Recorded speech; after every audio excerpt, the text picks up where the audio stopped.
The biggest way that irony is used in the short story, The Sound of Thunder by Ray Bradbury, is through the character Eccles. In the beginning of the story, the man behind the desk was trying to warn Eccles about the hungry monsters, and that it was a real danger to go hunting.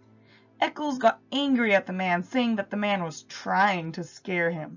This makes the reader believe that Eccles knows what he is going into, and that he is confident in himself, that he will not be scared by some dinosaur.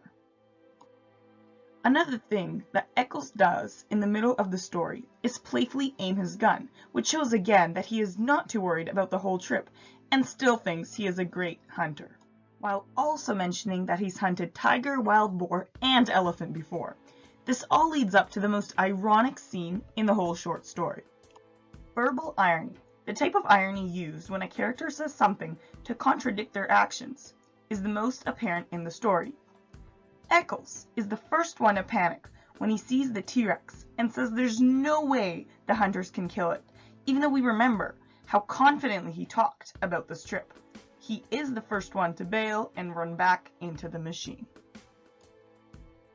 Dramatic irony, the type of irony used when the author prepares the reader for something that is about to happen, but the characters in the story aren't aware, is also used in the story. The author prepares the readers for an ending like this, or at least something terrible to happen in the story. Because when the men first step out of the machine, Travis takes a long time to explain the consequences of merely stepping off the path, and he mentions in much detail how simply a death of a small critter could completely collapse the world. Basically, a summary of what the butterfly effect is and how it works. Making this connection to the butterfly effect gives the reader a big concern throughout the rest of the story that one of the characters will mess up and do something that will change time itself. For example, in the story, after Eccles just kills one butterfly, the way the English language works and also the president that wins the election completely changes. Even though those are tiny things, there are very big changes. So, although the ending is a bit of a cliffhanger, the readers were expecting something like this to happen, even though the characters were not, and clearly showed what they thought about this. Technology also plays a part in the ironic parts of the story. Humans are the ones that came up with all of this advanced technology, such as the time-traveling technology, that was meant to help us live our lives to the fullest and help us with the problems that we faced. However, technology is something that is so advanced that humans didn't have full control of it or understanding of how it works. If none of the time-traveling technology existed, then none of the problems that the characters faced in the story would have existed either. In the time that this short story takes place, people were able to come up with a way to let them time travel so they could hunt dinosaurs for their amusements.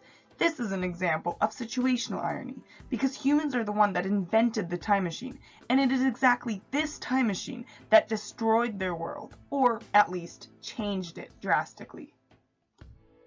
The reason that the use of irony is effective in this short story is because it is used to show, basically, the biggest idea in the story. The fact that people can do things without thinking and can be extremely unpredictable.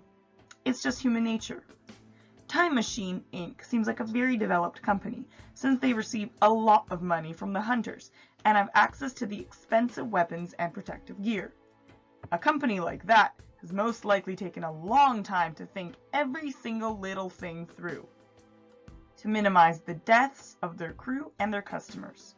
They have even come up with the system of the path to keep everyone from messing up the timeline.